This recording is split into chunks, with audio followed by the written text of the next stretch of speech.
Good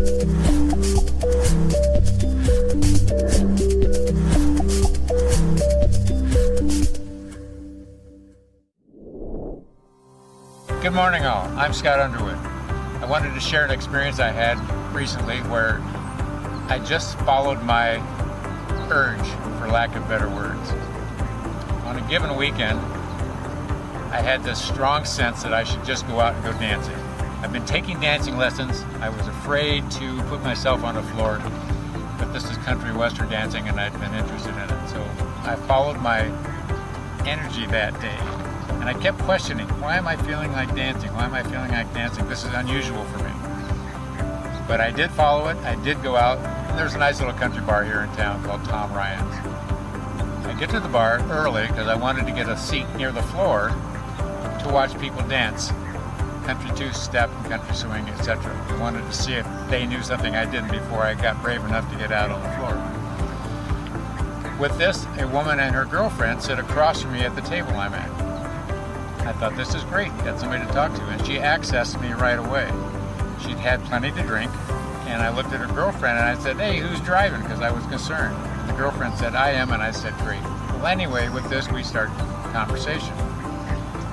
Long story short, the woman I'm accessing gives me a lot of information about her husband and her aggravation with him at that point. Basically, she wanted him to be affectionate, and he would not be. So as the evening went, to my benefit, she'd had enough to drink. She didn't know I was stumbling around with the dance moves. And we danced intermittently, and I danced with her girlfriend. And long story short,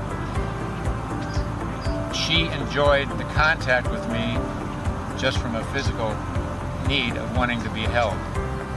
I put all the pieces together of the story the next morning. I didn't really know what was happening that evening, but I just went with the flow. The point is that the urge that I went through and experienced was so strong, I couldn't ignore it, even though it was out of place. But I followed through on the thought and the feeling and the inclination that I was getting, rather than going, what the heck. All I'm trying to say is, don't pass up an opportunity. If you feel a pull to go one way, go. You've got nothing to lose except the lack of that experience. And who knows? You might end up at a country bar where you can dance and nobody knows you're messing up, and you're going to have a great time. You guys take care and follow those urges.